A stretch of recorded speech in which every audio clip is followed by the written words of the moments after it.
পারে না, দেখাইতে পারে না। কথা বলেন ঠিক কিনা? এই জন্য বাবারা লোকাল পদ্ধতিতে যারা থাকবেন, মানে হালাল পদ্ধতিতে যারা থাকবেন, তাদের কোনো ডর নাই, ভয় নাই। তাদের ঠিকানা হলো, ডেস্টিনেশন হলো জান্নাত। বলেন সুবহানাল্লাহ। আর হাইব্রিড পদ্ধতি কেউ যদি আসে নার হওয়ার জন্য যদি পরিকল্পনা চলতেছে, তাহলে শুনিয়া রাখো বাবা, আজরাইল আসিয়া যেদিন কোমরটা তোমার ভাঙবে, ওই দিন থেকে আর কোমর সুদা হবে না। জাহান্নামের মধ্যে আগুনের সেক দিয়া দিয়া তোমার সুদা করা হবে। বুঝলেন কিনা? তবে আমার আজকে টপিক এটা না, জাস্ট খালি বুঝাই দিলাম এই যে হাইব্রিড মানুষ বর্তমানে আছে না নাই, বুঝলেন কিনা? যাই হোক, আমি বলতেছিলাম গাছ লাগাইছিলাম নারিকেলের, মনে আছে? এখন গাছ নারিকেল অনেক ধরছে বাবা। যেই দিনাই গাছের মধ্যে নারিকেল ধরলো, ওই দিনাই আমার শরীর থেকে পটাশিয়ামের অভাব অটোমেটিক দূর হয়ে গেছে। কথা বলেন ঠিক কিনা? বলেন ঠিক কিনা? মনোযোগ আছে আপনাদের? আছে আছে। কার কার মনোযোগ আছে হাত উঠান। বাপ রে বাপ। বলেন, কেউ যদি বলে যে ওযু না কইরা ওযু কইরাছি, কেউ মানবেন না? তাহলে আপনারা কেমন মনোযোগ আছে শুনেন। গাছ লাগাইলাম, নারিকেলে গাছ ধরলো, এখান থেকে কোন সময় উঠিয়া কোন রাস্তা দিয়ে গেলাম, কোন সময় গাছে উঠলাম, কোন সময় নারিকেল পারলাম, কোন সময় কাটলাম, আর কোন সময় পানি খাইলাম। বলেন হ্যাঁ, বলেন গাছ লাগাইছি, নারিকেল ধরছে, পানি ভিতরে ঢুকাইছি নি? এখন বলেন এটাকে ব্লুটুথ সিস্টেমে বা কোনো ডাউনলোডিং সিস্টেমে পানি ভিতরে ঢুকবো নি? মডার্ন সায়েন্স এত উন্নত হয় নাই যে গাছের জিনিস আপনাকে ডাইরেক্ট ঢুকাই দিতে। এটা তো জান্নাতের সিস্টেম। বুঝলেন কিনা? এখন আপনারা বলেন, নারিকেলের ভিতরে থাকলে আমার শরীরের পটাশিয়াম দূর হওয়া সম্ভব না অসম্ভব? ঠিক তদ্রুপভাবে ইসলাম মানে শান্তি। এই শান্তি আমার আপনারা মানে আসবে ইসলাম বাহিরে থাকলে না ভিতরে ঢুকাইলে। ইসলাম মানে শান্তি, কথা ঠিক। তবে আমরা আছি অশান্তিতে, কারণ হলো আমাদের ভিতরে ইসলাম নাই। নারিকেলের পানির ভিতরে পটাশিয়াম আছে, কথা ঠিক। তবে তোমার শরীরের পটাশিয়ামের অভাব দূর হবে পানি ঢুকাইলে। ঠিক তদ্রুপভাবে ইসলাম মানে শান্তি আছে কোরআনে হাদিসে, কিন্তু আমরা অশান্তি আমরা দূর হবে ইসলাম ভিতরে ঢুকাইলে। পার্সোনালি, ইন্ডিভিজুয়ালি, সামাজিক ভাবে ইসলামকে অ্যাপ্লাই করলে আমাদের অশান্তি দূর হবে। কথা বলেন ঠিক কিনা? এই হলো আমাদের সমস্যা, এই মূল সমস্যা এটা। ইসলাম আমাদের অ্যাপ্লাই নাই, ইসলাম ভিতরে নাই। আরেকটা একটু সহজ করে আমি আপনাদেরকে বলি বাবা, আল্লাহ রাব্বুল আলামিন কোরআন কারীমের মধ্যে এক আয়াতের মধ্যে আল্লাহ তাআলা বলেছেন, ওয়ালাকাদ কাররামনা বানি আদম। আল্লাহ বলেন, আদমের সন্তানদেরকে আমি সম্মানিত বানাইছি, সম্মানিত করেছি। মানে পৃথিবীর মধ্যে যা কিছু রব্বুল আলামিন বানিয়েছেন, ছোট থেকে ছোট অণু পরমাণু থেকে আরম্ভ করে, ইলেকট্রন, প্রোটন, নিউট্রন থেকে আরম্ভ করে, মলিকুলস থেকে আরম্ভ করে, ব্যাকটেরিয়া থেকে আরম্ভ করে, ভাইরাস থেকে আরম্ভ করে, আপনার ছোট থেকে ছোট জিনিস আল্লাহ তাআলা বানিয়েছেন। আবার দুনিয়া, আসমান, এই সূর্য, এই গ্রহ, এই নক্ষত্র, এই গ্যালাক্সি, প্রথম আসমান, দ্বিতীয় আসমান, এগুলো অনেক বড় বড় জিনিস। আল্লাহ ছোট জিনিসও বানিয়েছেন, বড় বড় জিনিসও বানিয়েছেন। আপনারা বলেন সবচেয়ে উৎকৃষ্ট আল্লাহ তাআলা কাকে বানিয়েছেন? মানুষ। বলেন কাকে? মানুষ। এই কথাই আল্লাহ তাআলা এই আয়াতে বললেন, ওয়ালাকাদ কাররামনা বানি আদম। এই যে বাবা, এই যে বসো, না বসা পর্যন্ত আমি একটা কথা বলবো না বাবা, বসেন। মাশাআল্লাহ মাশাআল্লাহ, আমার এটা ওয়াদা, না বসা পর্যন্ত। এই যে ভলান্টিয়ার যারা আছেন গেটের মধ্যে থাকেন। আচ্ছা, আপনারা বলেন, একজন শিক্ষককে আপনাদেরকে বসতে বলতেছে, আর শিক্ষকের কথা যারা মানে না, এদের কপালে শান্তি হয় না অশান্তি হয়? আমাদের একটা হাত যদি শিক্ষকের সাথে থাকে আর একটা হাত যদি কিতাবে থাকে, এই জাতিকে পৃথিবীর আর কেউ টানিয়া নিচে নামাইতে পারবে না। কথা বলেন ঠিক কিনা? এখন শিক্ষককে ডাকে, মদ খাওয়ার মতো বসবদুর কথা করে চলে যায়। বলেন এর কপালে শান্তি হইব না অশান্তি হইব? সিরিয়াস অশান্তি নিয়ে মরবো। আর আব্দুল্লাহ ইবনে আব্বাস রাদিয়াল্লাহু তাআলা একটা কথা বলেছেন, আল্লাহ যত জায়গায় রাসূলকে মহব্বত করার কথা কোরআনে বলেছেন, ঠিক তদ্রুপভাবে আলিম ওলামাদেরকে মহব্বত করতে হবে সেইভাবে। কারণ কি? কারণ রাসূলকে আমরা ভালোবাসি, রাসূল আমাদেরকে কোটি টাকা দেয় এই জন্য না, রাসূলকে আমরা ভালোবাসি এই জন্যই রাসূল আমাদেরকে জাহান্নাম থেকে বাঁচাইয়া জান্নাতের পথ দেখায় দেয়। কথা বলেন ঠিক কিনা? এই জন্য রাসূলকে আমরা ভালোবাসি। এই রাসূলের এই কাজটা বর্তমান উলামায়ে কেরামে করে। এই জন্যই রাসূলকে যেই কারণে আপনারা ভালোবাসেন, ওই একই কারণে আলিম ওলামাদেরকে ভালোবাসতে হবে। আলিম ওলামাদেরকে ভালো না বাসলে মৃত্যুর সময় কলিমা নসিব হয় না, বেঈমান হয়ে মানুষ মারা যায়। যাই হোক বাবা আমার ভাই, আমি বলতেছিলাম আল্লাহ তাআলা মানব জাতিকে শ্রেষ্ঠ বানিয়েছেন। আল্লাহ বলেছেন কোরআন। আমরা এই সময় অনেক সময় স্লোগান দিয়ে মানুষ সৃষ্টির শ্রেষ্ঠ কথা বলি না গো? আচ্ছা, এখন শুনেন, কোরআনে কারীমের মধ্যে মাত্র এই একটা আয়াতই আছে না আরো আছে? আল্লাহ রাব্বুল আলামিন সূরা আরাফের 179 নম্বর আয়াতের মাঝে আল্লাহ তাআলা বলেন, উলাইকা কাল আনআম। আল্লাহ বলেন কিছু কিছু মানুষ আছে তারা হলো জানোয়ারের মতো। অল্প আগে শুনলাম মানুষ সৃষ্টির শ্রেষ্ঠ, এখন আবার আল্লাহ তাআলা বলেন মানুষ কিছু কিছু মানুষ হলো জানোয়ারের মতো। বলেন আগের কথায় এবং পরের কথায় সমান হইল না বেশ কম হয়ে গেল? কোরআনে আয়াত দুইটি আছে না আরো আছে? 3 নম্বর আরেকটা আয়াত শুনেন, আল্লাহ বলেন উলাইকা হুম খায়রুল বারিয়া। মানুষই হলো মানে সৃষ্টির শ্রেষ্ঠ। আবার আল্লাহ তাআলা বলেন উলাইকা হুম শাররুল বারিয়া। মানুষই হলো সৃষ্টির নিকৃষ্ট। এখন বলেন এই দুইটা এত সমান হইল না বেশ কম হইল? বেশ কম হয়ে গেল। আবার আল্লাহ আরো আরেকটি আয়াতের মধ্যে বলেন লাকাদ খালাকনাল ইনসানা ফি আহসানি তাকওয়িম। আল্লাহ বলেন নিশ্চিতভাবে আমি মানুষকে খুব সুন্দর গঠন দিয়ে স্ট্রাকচারাইজ করেছি, তাদেরকে সুন্দর করে সাজাইছি। আবার আল্লাহ তাআলা বলেন সুম্মা রাদাদনাহু আসফালা সাফিলিন। আল্লাহ বলেন এই সুন্দর মানুষটাই একদিন আপনার কালো চুলগুলো সাদা হয়ে যায়, সাদা চুলগুলো মানুষের যৌবন আপনার চলে যায়, বৃদ্ধ হয়ে যায়, আপনার বেকা হয়ে যায়, বুঝা হয়ে যায়, এক সময় বেমারে আপনার চেহারা এত খারাপ হয়, এইভাবেই দুনিয়া থেকে মানুষটা বিদায় হয়ে যায়। বলেন এই সুন্দর মানুষটাকে একবারে তার অবস্থা খারাপ যে আল্লাহ করে দেয়। বলেন লাস্টের দুইটা আয়াত সমান হইল না বেশ কম হইল অর্থে? তাহলে আমরা তিনটা বস্তু শুনলাম, তিনটা আয়াতে আল্লাহ বলেন মানুষ সৃষ্টির শ্রেষ্ঠ, আবার 3 আয়াতে আল্লাহ তাআলা বলেন মানুষ সৃষ্টির নিকৃষ্ট। এখন এটা দুইটা মিলানোর দরকার আছে না নাই? উলামায়ে কেরাম মুফাসসিরিনে কেরাম তাফসীরের কিতাবের মধ্যে উল্লেখ করেছেন আল্লাহ রাব্বুল আলামিন এখানে একটা কথা বলেছেন। কি কথা? যে মানুষ হলো দুনিয়ার মধ্যে 2 ধরনের। বলেন কয় ধরনের? 2 ধরনের। এক ধরনের মানুষ হলো সৃষ্টির শ্রেষ্ঠ, আরেক ধরনের মানুষ হলো সৃষ্টির নিকৃষ্ট।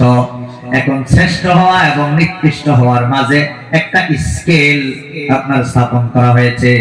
সেই স্কেল দিয়ে আমরা মাপিয়া বলতে পারবো কোন মানুষ শ্রেষ্ঠ এবং কোন মানুষ নিকৃষ্ট। সেই স্কেলটার নাম হলো দ্বীন। সহজ ভাষায় যার ভিতরে দ্বীন আছে তারাই উৎকৃষ্ট, যার ভিতরে দ্বীন নাই তারাই হলো নিকৃষ্ট। এখন বুঝলেননি? যার ভিতরে দ্বীন আছে তারাই উৎকৃষ্ট, যার ভিতরে দ্বীন নাই তারাই হলো নিকৃষ্ট। এখন আমরা কোন গ্রুপে আছি? দ্বীনদারের গ্রুপে আছি না বেদিনের গ্রুপের মধ্যে আছি? এইটা আমাদেরকে প্রথমে ইনশিওর করতে হবে। কথা বলেন ঠিক কিনা? নিশ্চিত করতে হবে। দিনদার দিন যার ভিতরে আছে তারাই হলো উৎকৃষ্ট। যেমন মুহাম্মদুর রাসূলুল্লাহ সাল্লাল্লাহু আলাইহি ওয়াসাল্লাম, উনি সবচেয়ে বেশি দিনদার ছিলেন। কথা বলেন ঠিক কিনা? এই জন্য উনি হলো পৃথিবীর সর্বশ্রেষ্ঠ মানুষ। আরেকটা মানুষের নাম বলি, বর্তমান মিশরের মিউজিয়ামের মধ্যে আছে, শয়তানের আব্বাজানের মতন দেখা যায়, কুখ্যাত সন্ত্রাসী ফেরাউন। বলেন সেও মানুষ ছিল কিনা? সে সৃষ্টির উৎকৃষ্ট না নিকৃষ্ট? এইটা বুঝলেন কিনা? যার ভিতরে দ্বীন আছে উৎকৃষ্ট, যার ভিতরে দ্বীন নাই তারাই হলো নিকৃষ্ট। বলেন উৎকৃষ্ট মানুষ শান্তিতে থাকে না নিকৃষ্ট মানুষ?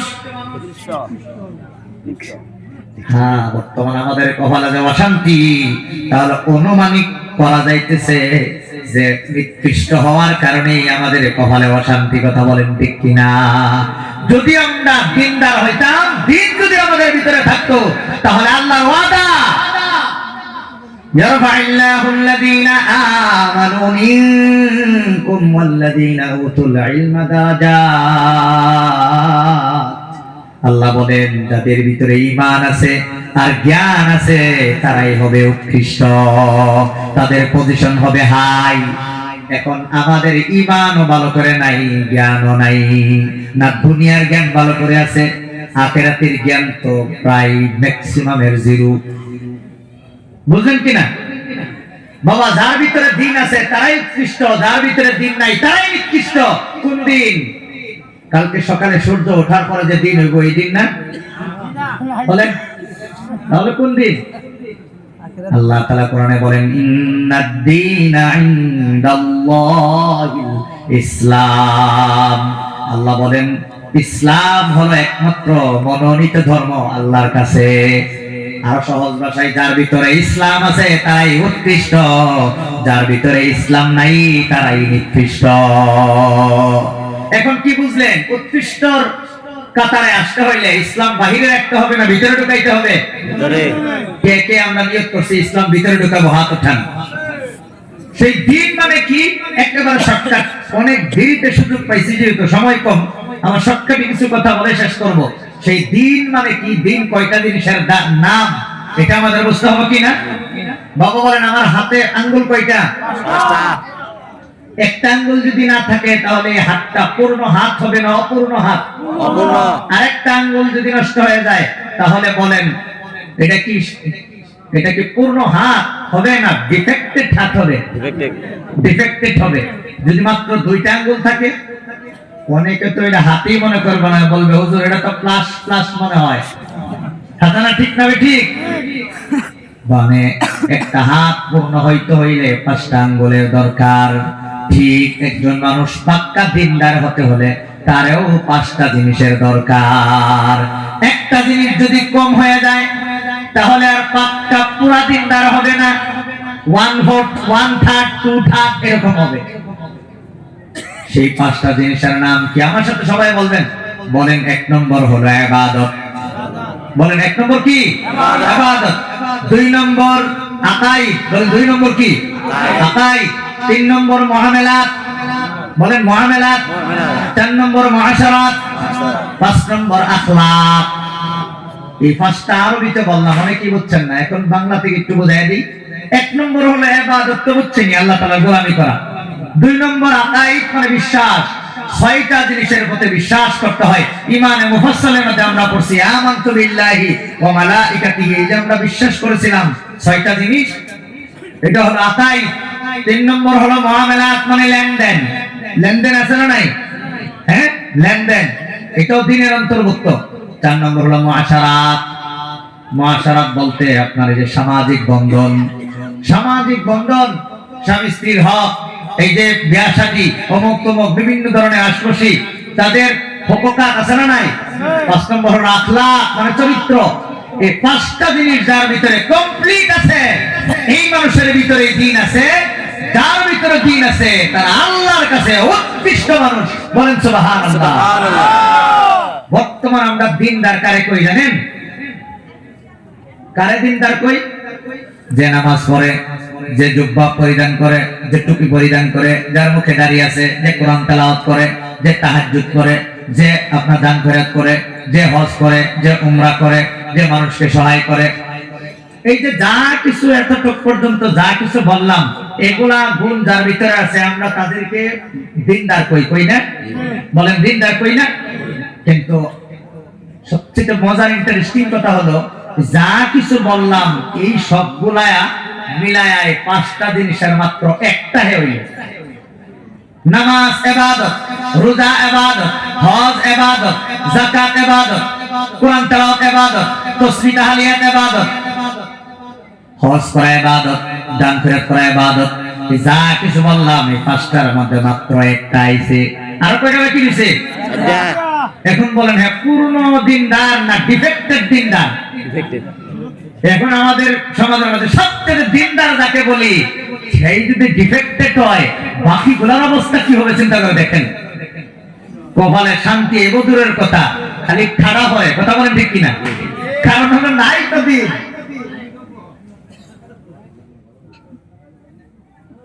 দেখেন দিনদারের অবস্থা, মানে একটা আরেকটা বস্তু স্লোগান মুখস্থ করেন, বলেন দিনদার হতে হলে কয়টা জিনিস লাগে?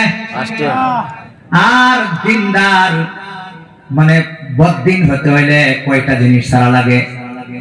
যেকোনো একটা জিনিস ছেড়ে দিলেই যথেষ্ট। আরো সহজ ভাবে বুঝাই দিই, ওদের ফরজ কয়টি? 4টি। কি কি? মুখ ধোয়া, হাত ধোয়া, মাথা মোছা করা, পাও ধোয়া, এই 4টা ফরজ। কোন মানুষ যদি এখন মুখ ধোয়, হাত ধোয়, মাথা মোছা করে আর পাও ধোয়ার আগে যদি একটু বাতাস ছেড়ে দেয়, বলেন বাতাস ছেড়ে দেওয়ার লগে লগে আগের 3 ফরজ থাকে না ক্যান্সেল হয়ে যায়? এখন খালি পাও দেয় আমার চলে হইতো না? না ফার্স্টের দিকে শুরু করা লাগবে? ফার্স্টের দিকে আবার শুরু করা লাগবে কিনা? এখন কি বুঝলাম?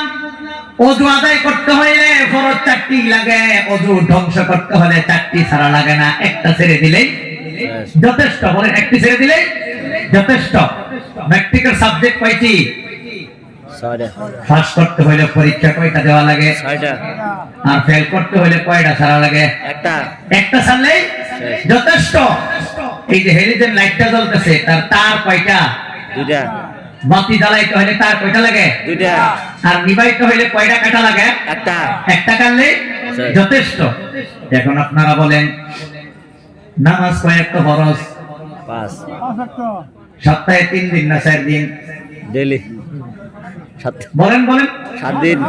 সপ্তাহে 3 দিন না 4 দিন না 1 দিন? 7 দিন। সপ্তাহ ভরায়? হ্যাঁ। পুরো সপ্তাহে ফরজ? জি। তাহলে বলেন 5-7 গুণ কত? 35। হ্যাঁ 35।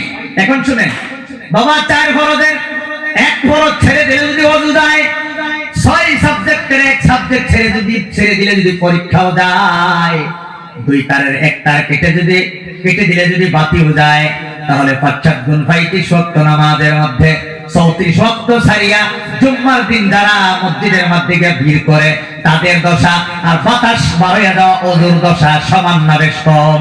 সমান। তখন বুঝছেন নি? জি। বড় বেশ কম তো সমান না, বড় সাধারণ বেশ কম না, সিরিয়াস বেশ কম। এখানে 4 ফরজের 1 ফরজ ছেড়ে দিলে ওযু ঠাস করে দেয়, আর 35 ওয়াক্ত নামাজের মধ্যে 34 ওয়াক্ত ছেড়ে দিলে ঈমান ভ্রষ্ট হয়ে যায়। বুঝলেন কিনা? দেখছেন কত বড়। এখন বলেন ওযু 4 ফরজ, 1 ফরজ ছেড়ে দিছিল, 3 ফরজ আদায় করছিল। 3 ফরজ আদায় করার পরেও ওযু নষ্ট হয়েছিল কিনা?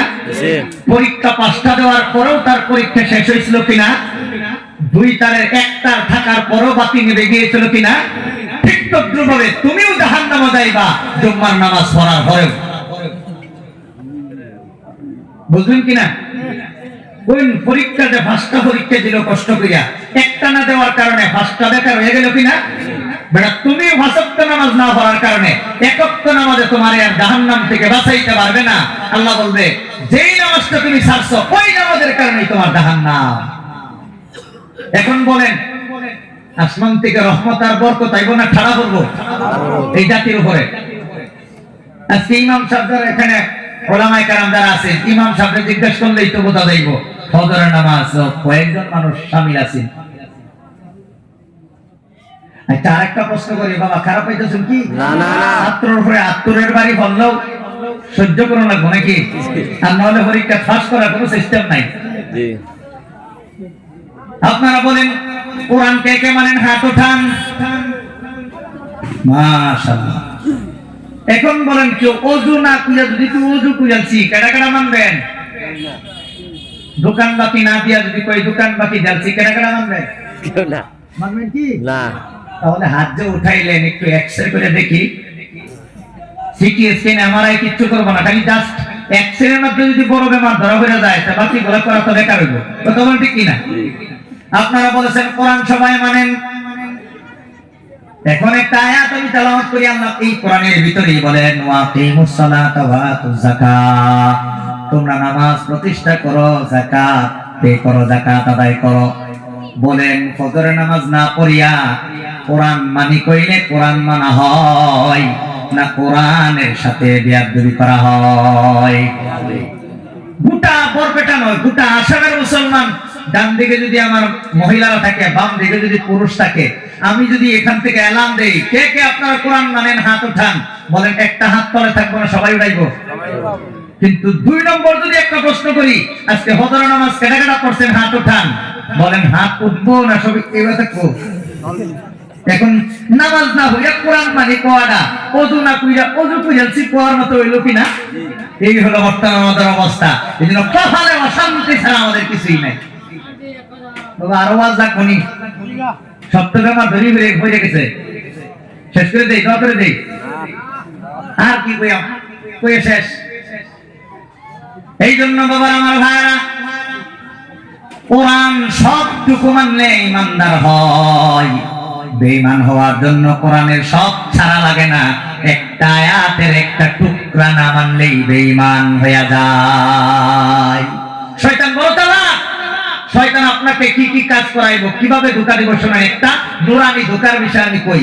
এটার মধ্যে বর্তমান 99.99% অফ দ্য পপুলেশন ইনভলভ। কিভাবে? শয়তানে একজন হজ করায়, কইবো হজ করবে না, ধনী মানুষ হজ কর, যাকাত দে, নামাজ পড়, কোরআন তেলাওয়াত কর, দান খয়রাত কর। লগে লগে আরেকটা কইবো 15,000 টাকা দিয়া 20,000 টাকা হলো, সব করাইবো, লগে লগে হেডও করাইবো। এখন বলেন আল্লাহ কোরআনের মধ্যে বলেন ওয়া হাল্লাল্লাহুল বাই'a ওয়া হারামার রিবা।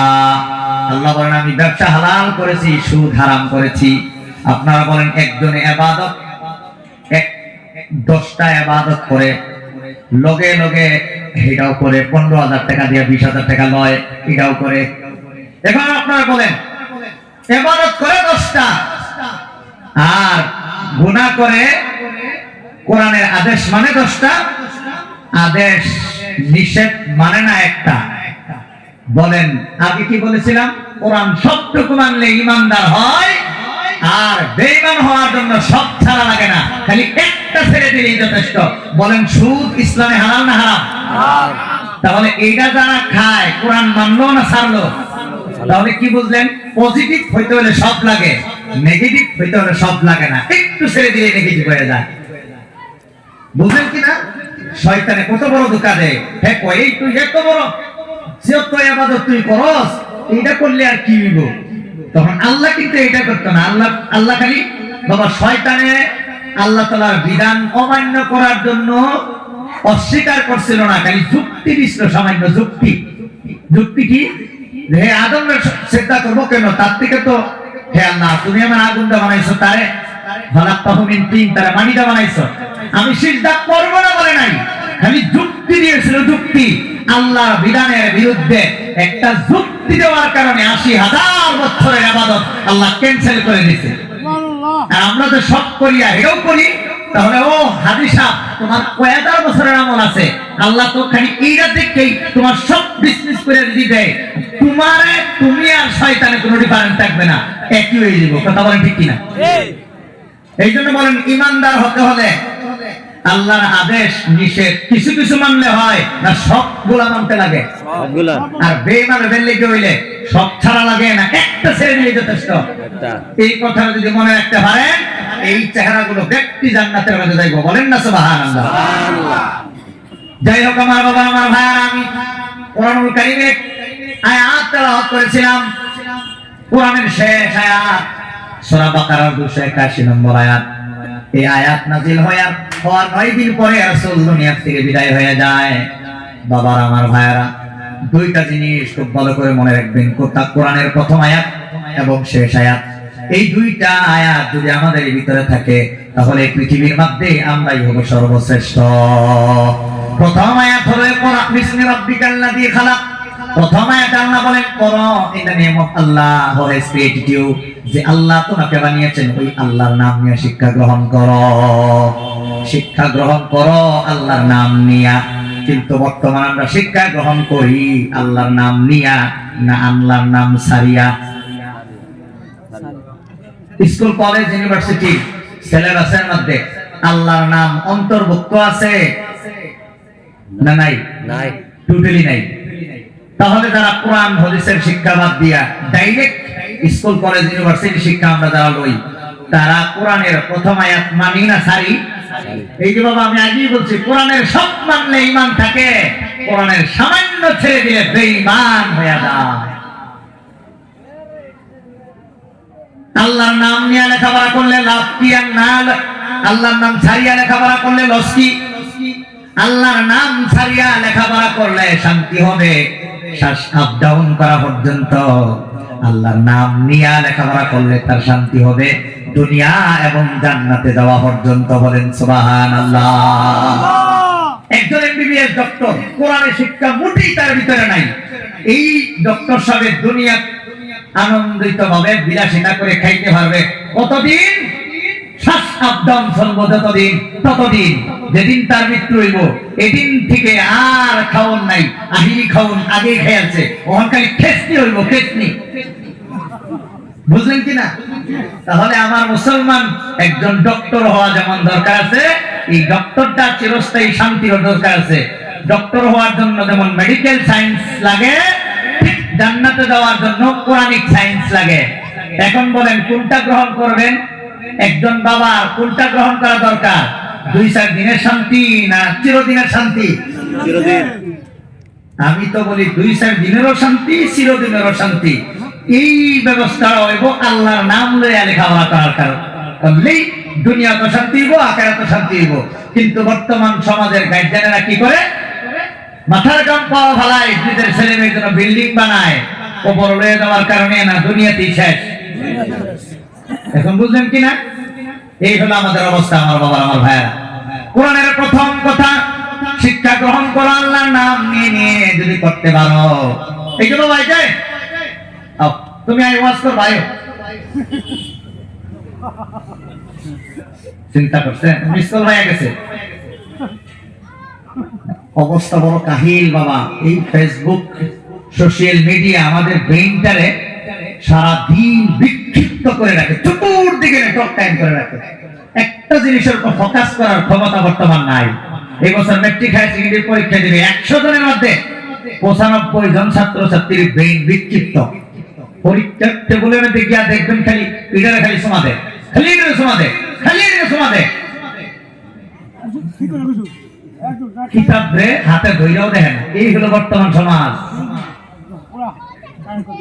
এই জন্য আমার বাবা আমার ভাইরা, কোরআনের প্রথম আয়াত আল্লাহর নামে শিক্ষা গ্রহণ করো। আল্লাহর নামে শিক্ষা গ্রহণ করলে তুমি রিয়েল অরিজিনাল জ্ঞানী তুমি হইবা।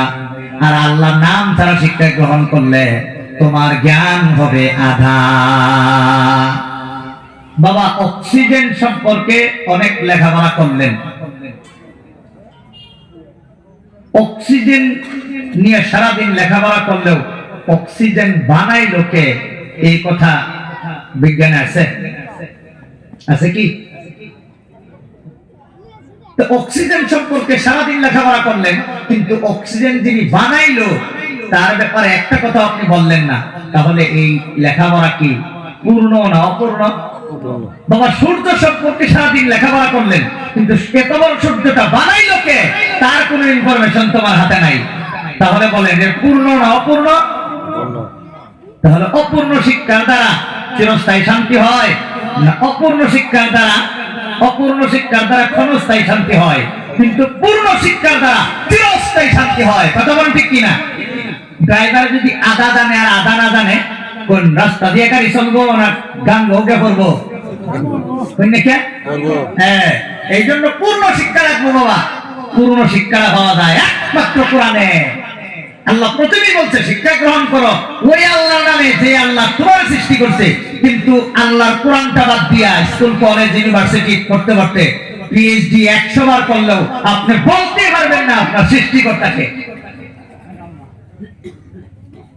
আমি আল্লাহ আমার মাদ্রাসা করার সুযোগ দিছে, এখন জেনে লো আলহামদুলিল্লাহ পড়তেছি। এটা আমি জানি, কারণ কোন পৃথিবীর মধ্যে কোন একজন মানুষ খালি যদি বলতে পারে যে দুনিয়ার সাধারণ শিক্ষা গ্রহণ করে এই জন্য করতেছি যে মরণের সময় আমার যাতে কলিমাটা নসিব হয়, বলেন বলতে পারবে? একজন এমএ পাস করছে বলতে পারবে যে হুজুর আমি এমএ পাস করছি এই জন্যই যাতে মরার সময় আমার কলিমা নসিব হয়, বলতে পারবে কি? তাহলে বোঝা গেল কি দুনিয়ার শিক্ষা এই দুনিয়ার মধ্যেই আপনার কিছুদিন কাজে লাগবে, তারপরে আর এটা ভ্যালিডিটি শেষ হবে। এই জন্য মুসলমান ছাত্র ছাত্রীদেরকে কোরআনের শিক্ষা এক্সট্রা ভাবে আমাদেরকে দিতে হবে যদি চিরস্থায়ী শান্তি চাই। কথা বলেন ঠিক কিনা?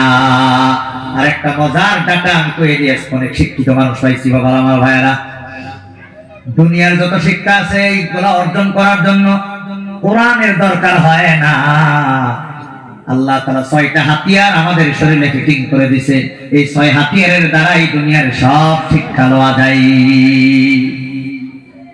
কথা খুব ভালো করে বুঝবেন। অনেকেই কমপ্লেইন করে কোরআন পড়ে তো ডক্টর হওয়া যায় না, কোরআন পড়ে তো ইঞ্জিনিয়ার হওয়া যায় না, কোরআন পড়ে তো মেকানিক্স হওয়া যায় না, কোরআন পড়ে তো রকেট বানানো যায় না, কোরআন পড়ে তো মোবাইল বানানো যায় না, কোরআন পড়ে তো আপনার অমুক হওয়া যায় না, তমুক হওয়া যায় না। কথা ঠিক। কোরআন তোমাকে সাইকেল বানানোর জন্য আসে নাই,